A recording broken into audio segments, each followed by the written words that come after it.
Oke, kedengaran suara Ibu? Kedengaran, Bu. Assalamualaikum warahmatullahi wabarakatuh. Waalaikumsalam warahmatullahi wabarakatuh. Ya,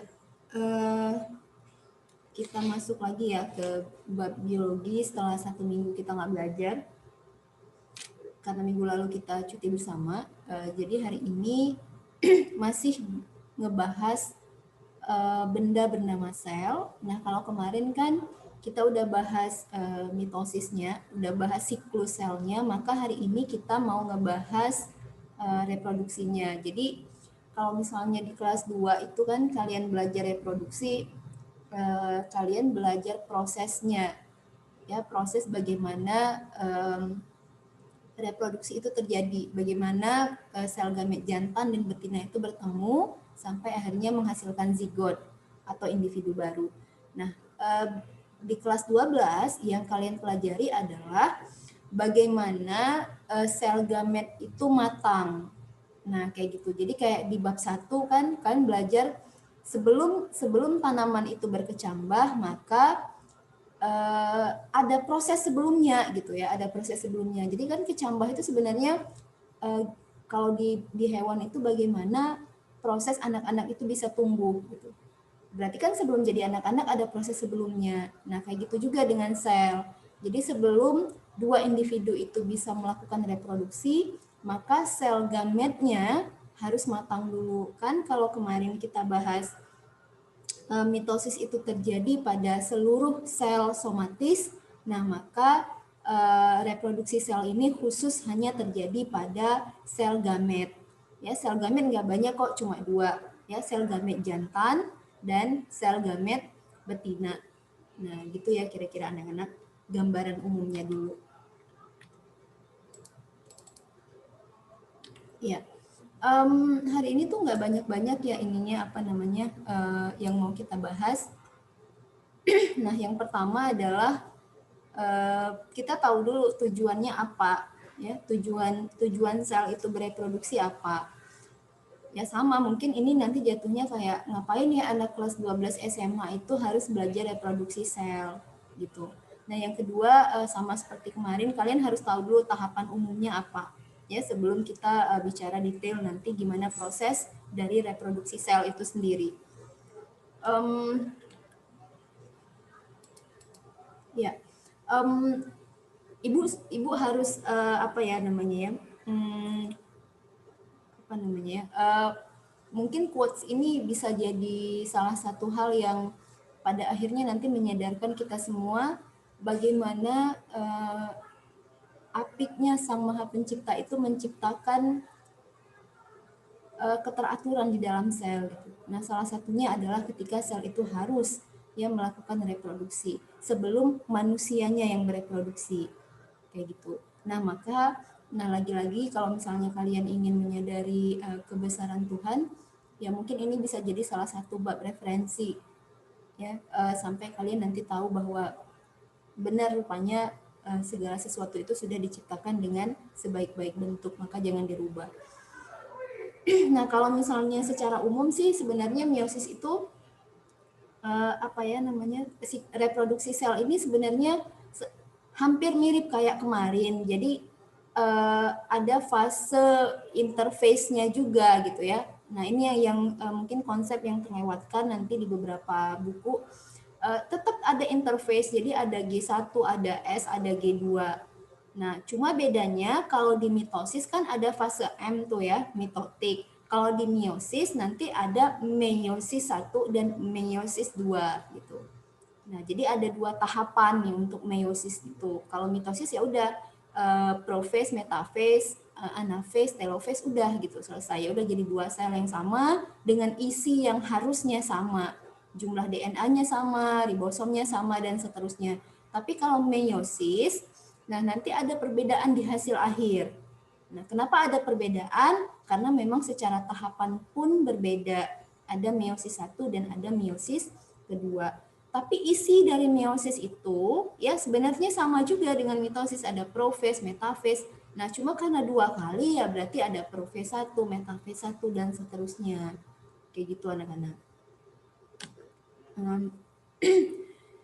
Nah, ini konsepnya, ini konsepnya. Jadi kalau misalnya kita bicarain, kita nggak ngebahas lagi G1, SG2 ya nak, kita nggak ngebahas lagi yang ini gitu. Ya, karena ini sebenarnya tetap terjadi. Jadi kalau misalnya nanti kalian logika berpikirnya gini ya, sel gamet jantan pada manusia itu kan namanya adalah sperma. Sel gamet betina pada perempuan, nah itu namanya adalah sel telur. Maka sebelum mereka menjadi sperma dan sel telur, nah mereka itu tetap harus melakukan mitosis dulu gitu loh. Nah, harus tetap memperbanyak dulu. Kalau enggak, maka perempuan sekali haid udah selesai. Gitu. Jadi nggak ada bakalnya. Nah, sama kayak tumbuhan kan ada calon, ada bakal sel telur, ada bakal sel sperma. Nah, gitu juga dengan manusia gitu. Jadi sebelum jadi sperma ada bakal sperma. Kalian Ibu rasa udah familiar dengan istilah spermatogonium, oogonium, karena itu ada di kelas 2 gitu. Jadi spermatogonium itu tetap mitosis dulu, tetap melakukan siklus sel dulu. Maka mereka juga melewati fase ini gitu. Ya, mereka melewati fase ini. Jadi sebelum jadi sperma, mereka adalah sel yang bermitosis. Gitu. Pada saatnya misalnya aktifnya hormon seks, nah pada saat umurnya sudah balik, maka sel-sel yang sudah bermitosis banyak tadi akan melanjutkan meiosis. Gitu nah, logika berpikirnya. Jadi bedanya dengan sel pipi apa? Sel penyusun pipi atau sel penyusun kulit, nah dia tidak akan meiosis, cukup mitosis. Ya udah terganti, luka besok ganti lagi, terkelupas besok ganti lagi, cobel besok ganti lagi. Nah, bedanya dengan calon sel gamet tadi adalah ketika mereka sudah bermitosis sekian tahun lamanya, sudah memperbanyak diri sekian tahun lamanya dengan melewati G1, SG2M tadi, nah pada saat umur tertentu maka mereka harus melakukan meiosis. Kayak gitu. Karena apa? Karena mereka tercipta sebagai sel gamet gitu yang harus dipertemukan dengan gamet lain supaya ada individu baru gitu. Nah, gitu ya nak runtutannya. Jadi kalau misalnya bingung loh kenapa kok sel gamet juga melakukan G1 SG2 loh dulunya itu mereka adalah sel yang bermitosis gitu. Nah maka kan kalau laki-laki mimpi basah loh kan mimpi basahnya nggak cuma sekali, mimpi basahnya sebulan misalnya bisa 2 kali 3 kali loh dari mana spermanya ya dari mana loh berarti logika berpikirnya adalah sel spermanya banyak. Karena sekali mimpi basah itu laki-laki bisa mengeluarkan sampai 200 juta.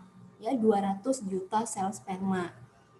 Gitu kira-kira. Nah, maka harus mitosis gitu. Ya. Nah, cuma kan nggak mungkin anak bayi, misalnya bayi laki-laki, udah ada belum calon sel gametnya? Udah dong. Spermatogoniumnya ada, udah. Nah, yang belum ada apa? Spermanya.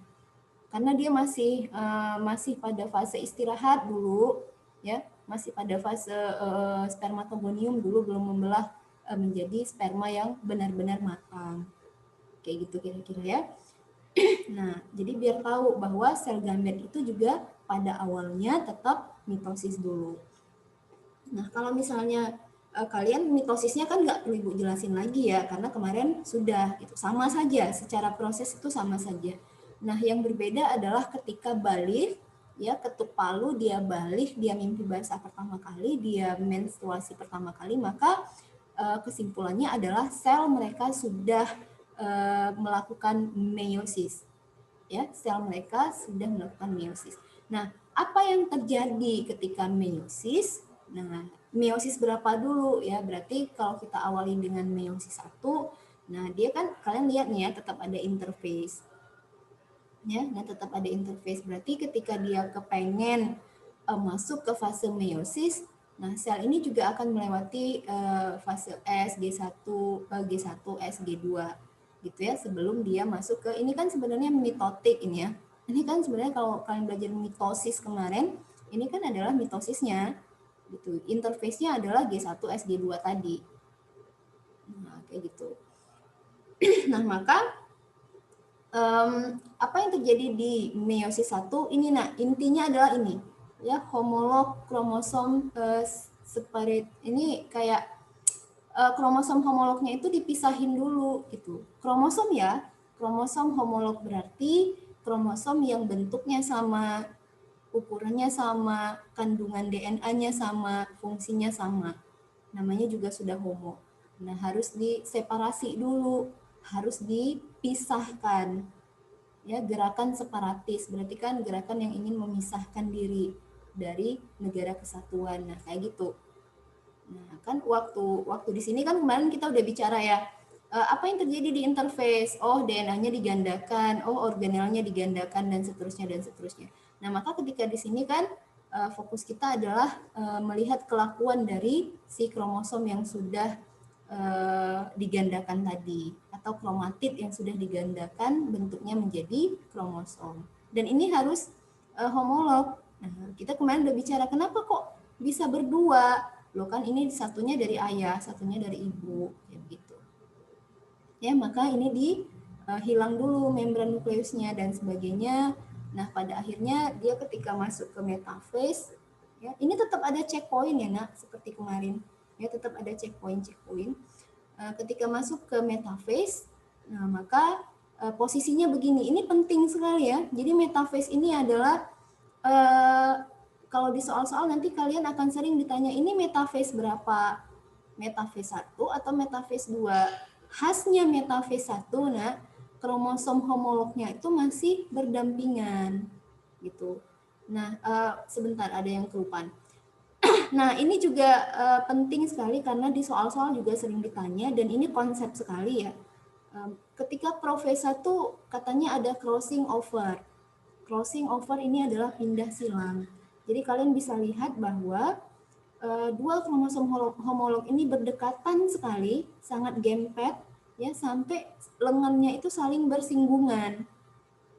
Nah, ketika bersinggungan nanti ada lengan yang berpindah. Nah, inilah yang memunculkan variasi nantinya. Ya, kenapa kok kita lebih mirip ke ibu, hidungnya semuanya lebih dominan ibu gitu. Nggak mirip ayah tapi cuma sedikit. Nah, berarti lebih banyak nanti kita mewarisi kromosom dari ibu ketika crossing over ini. Gitu, nah. Ya, jadi crossing over inilah yang menciptakan keberagaman.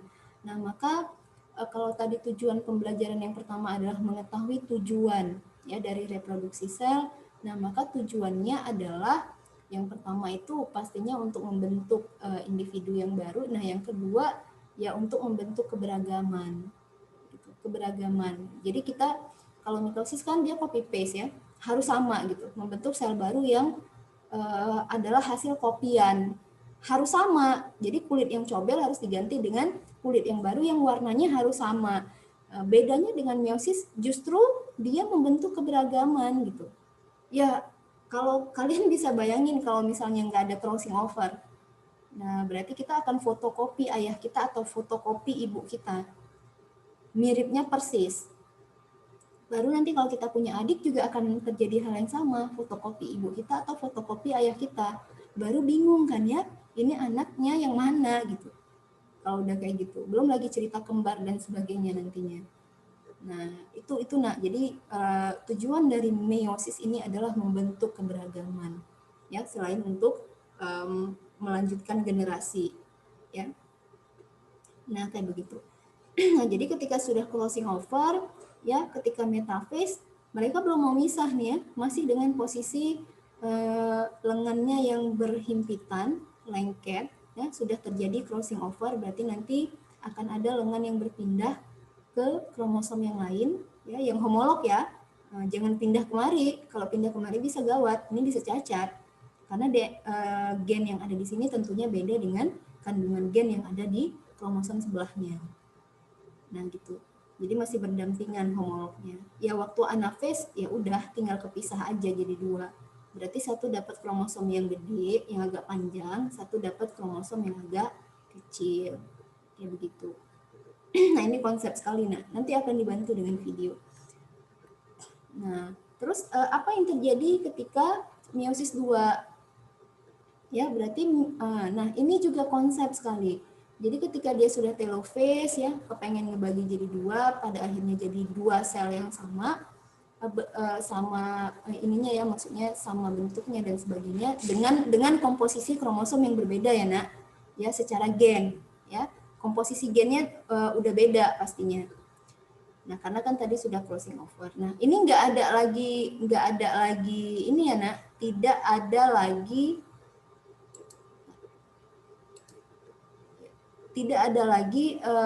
interface. Jadi tidak ada penggandaan kromosom lagi di sini. Ya udah tinggal melanjut. Berarti profase 2 itu tinggal menghilangkan nukleusnya, kemudian seperti biasa benang spindolnya bergerak ke arah kutub yang berlawanan, sampai akhirnya dipaksalah si kromosom ini berdiri pas di tengah-tengah, di meta artinya tengah. Nah kalian bisa lihat ya nak, ini perbedaannya. Jadi kalau metaphase, nah dia sudah begini posisinya, udah nggak ada lagi kromosom homolog, jadi sudah bentuknya sister kromatid. Yang mau kita pisahkan apa? Sister kromatid. Kan kromosom sama dengan sister kromatid, kita sudah bahas kemarin. Yang mau kita pisahkan adalah lengannya. Kalau yang tadi, ya,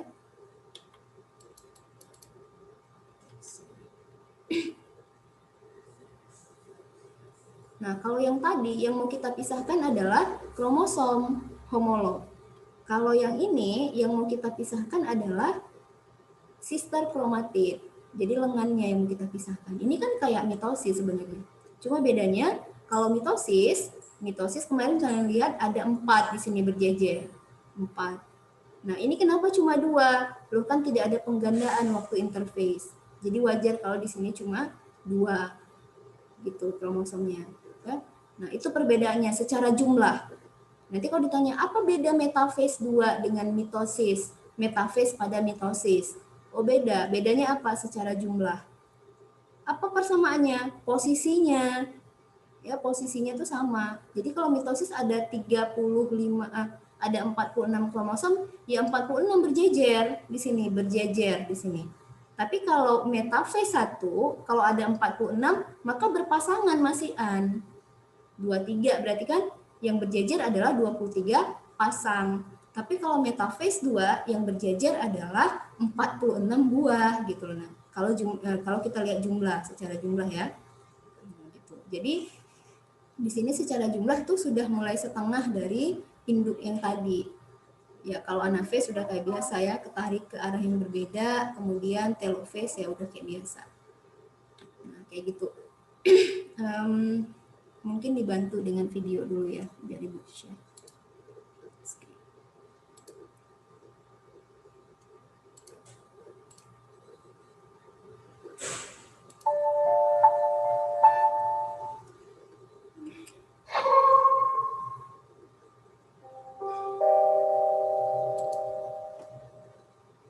Many organisms pass their genes to their offspring through sexual reproduction. This begins when two gametes unite to form an embryo that is genetically unique from the parent organisms. The embryo then grows into an adult who in turn passes their genetic.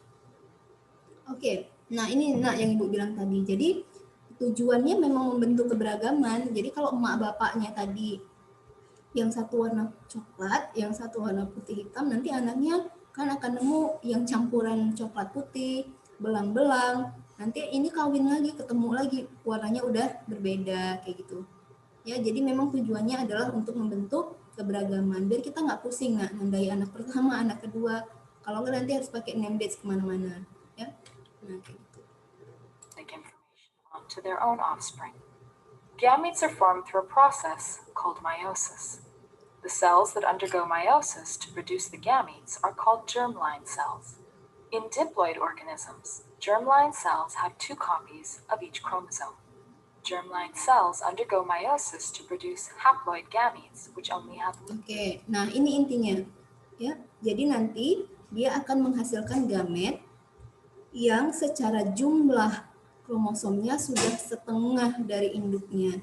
Jadi kalau tadi jumlah selnya, jumlah kromosom pada manusia ada 46, nanti di ending hasilnya ya sel sperma dan sel telur pada manusia itu kromosomnya harus 23 buah. Nah, ini juga menjaga keberlangsungan supaya organisme itu tidak mengalami perubahan jumlah kromosom gitu loh. Nah, kalian kan secara hitung-hitungan bisa melihat di sini kalau nanti ternyata ini gamet berdua bertemu, ya berarti 23 kalau manusia ya, 23 ketemu 23 maka anaknya akan 46 kembali. Kalian bisa bayangkan kalau seandainya nanti terjadi kesalahan pada meiosis, maka tidak N hasilnya, tidak setengah dari jumlah induknya, sel induk ya, sel calon gamet itu 46 tambah 46 berarti anaknya sudah 92. Entah jadi manusia apa.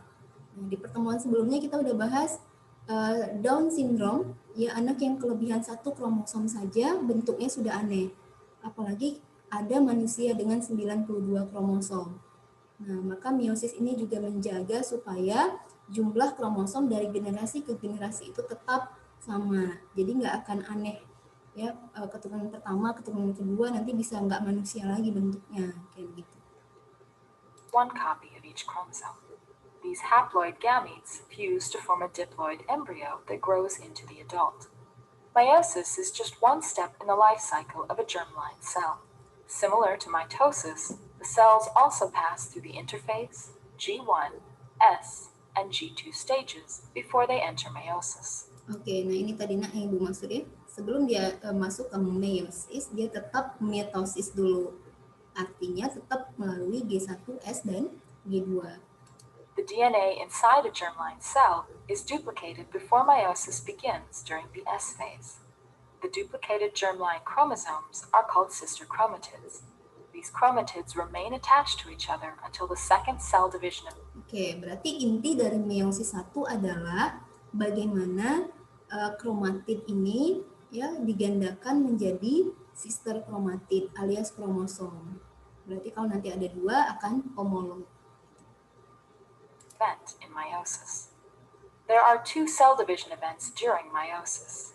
The first division, meiosis 1, results in two unique daughter cells that have half the amount of DNA as the parent germline cell. The second division, meiosis 2, results in four unique haploid cells that only have one copy of each chromosome. These haploid cells are the gametes that could go on to produce an offspring through sexual reproduction. Let's look more closely at each of the division events. Meiosis begins with prophase 1. In this stage, the DNA condenses to form chromosomes. Here we see the duplicated sister chromatids joined together at the centromere. They stay fused at the centromere throughout meiosis 1. Next, each pair of homologous chromosomes undergoes synapsis to form a... Oke, mereka melakukan sinapsis dekat-dekatan. Ya, dekat-dekatan, nah sampai berhimpitan itu namanya sinapsis. Complex involving two pairs of sister chromatids. Chromosomal material is exchanged between the two pairs of sister chromatids. This event is called recombination or more. Oke, kalian sudah melihat ya nak, sudah ada pertukaran lengan di sini. Jadi yang biru ini ke bagian yang merah ke bagian yang biru. Nah, maka sudah terjadi rekombinasi di sini. Nah, inilah yang tadi Ibu bilang crossing over atau pindah silang tadi. Nah, supaya nanti anaknya punya sedikit sifat ayah, punya sedikit sifat ibu gitu. Ya, inilah yang dimaksud dengan crossing over. Dan kalian tidak pernah menjumpai crossing over ini pada sel yang bermitosis. Nah, justru sel yang bermitosis kalau sampai crossing over, maka hasilnya akan rekombinasi, akan berbeda dengan sel yang di awal dan jatuhnya cacat gitu. Jadi kayak tai lalat, kan berarti beda warna tai lalat itu dengan warna sel di sekelilingnya. Berarti ada sel yang crossing over gitu. Maka mitosis harusnya nggak boleh ada crossing over karena nanti hasilnya akan berbeda. Meiosis justru yang diharapkan harus ada crossing over supaya ada rekombinasi gitu, supaya ada keberagaman nantinya. Or commonly, crossing over. After crossing over, the sister chromatids for each chromosome are no longer identical to one another. This is one of the reasons why no two siblings, aside from twins, are genetically identical. There are several more key steps in prophase 1. The nuclear membrane begins to break down. Then, The two centrosomes migrate to opposite ends of the cell and microtubules appear. The microtubules then attach to the chromosomes. The next phase of meiosis 1 is called metaphase 1. Here, the synapsed chromosomes align at the equator of the cell. The chromosomes align randomly, which results in different combinations each time meiosis occurs. The next Oke, kalian bisa lihat ya nak, yang dipisahkan adalah kromosom homolog. Itu keywordnya, yang dipisahkan adalah kromosom homolog. Ya, di metaphase yang pertama. phase is anaphase 1. During this phase, homologous chromosomes separate and migrate to the two poles of the cell. Importantly, the sister chromatids remain attached at their centromeres. The final steps of meiosis 1 are telophase 1 and cytokinesis. Here, the cell divides into two daughter cells. Each of these two cells now undergo meiosis 2. Meiosis 2 is similar to mitosis. Oke, meiosis 2 similar sama mitosis katanya ya karena ya memang secara kelakuan similar merekanya. Nanti yang berbeda adalah secara jumlah karena di meiosis 2 jumlah kromosom kita sudah setengah dari yang awal. Tadi kan 4 ya, ini tinggal 2. 2 apa? 2 kromosom. Hasil meiosis 1. Nah, nanti hasil dari meiosis 2, nah kalian bisa lihat ya, nanti bedanya di mana. The first stage of meiosis 2 is prophase 2. Again, chromosomes condense, the nuclear envelope breaks down, and the spindle apparatus forms. The major difference between prophase 2 and prophase 1 is the fact that the daughter cells have only one copy of each homologous chromosome. So in prophase 2, there is no synapsis of homologous chromosomes or crossing over. Ya, jadi nggak ada sinapsis, nggak ada crossing over, ya nggak mungkin juga sinapsis lagi karena udah nggak ada temannya, udah nggak ada homolognya. Ya, jadi nggak ada sinapsis di prophase yang kedua. In metaphase 2, the chromosomes align at the equator of the cell. Again, the alignment is random. Since the sister chromatids are no longer identical, there will be many different possible ways for these chromosomes to align. Oke, kalian bisa lihat bedanya. Di sini yang dibagi adalah kromatidnya. Jadi yang nanti menuju kutub yang berlawanan adalah kromatid satuannya, bukan kromosom. Itu bedanya sama metaphase yang pertama. In anaphase 2, the sister chromatids are pulled apart as the microtubules shorten.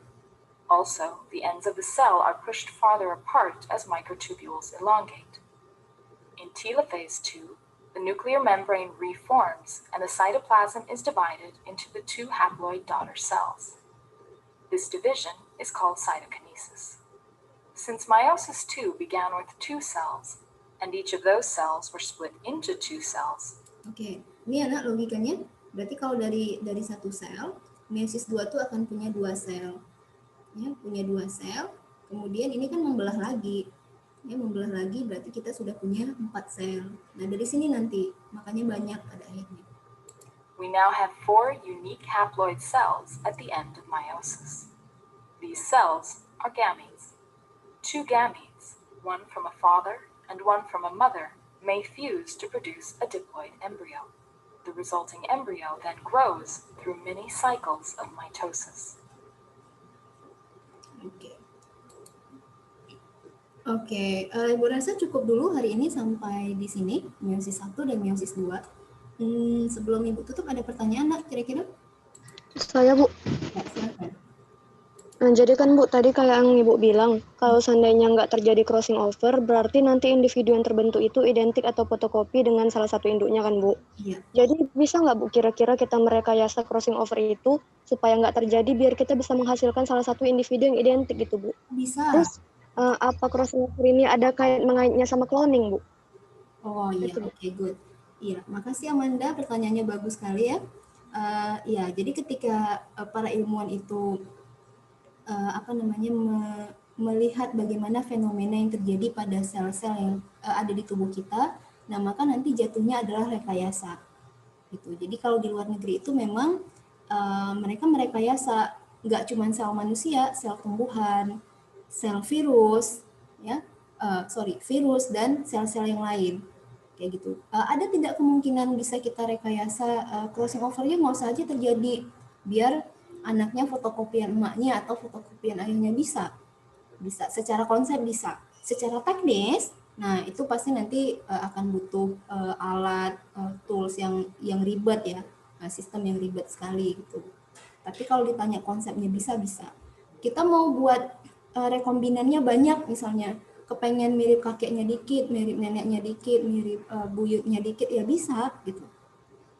Ya maka rekayasa ini mungkin sekali terjadi ya ketika kalian tahu proses basicnya adalah seperti itu di crossing over. Makanya ada variasi organisme di alam semesta ini ya karena crossing over itu. Nah pertanyaan kedua, apakah ada hubungannya dengan cloning? Cloning tujuannya adalah membentuk individu yang identik dengan induknya. Kenapa harus identik? Kenapa melawan konsep rekombinan tadi, variasi tadi? Karena induknya unggul gitu. Jadi kalau Einstein dia kepengen punya anak ya kayak dia juga. Jadi bedanya adalah memang tidak dikawinkan itu. Kenapa tidak ada rekombinasi? Memang tidak dikawinkan, itu intinya. Jadi anaknya domba Dolly itu kan hasil cloning yang sudah berhasil, adalah fotokopian induknya Dolly. Kenapa induknya si Dolly itu nggak kawin? Jadi dari mana zigotnya?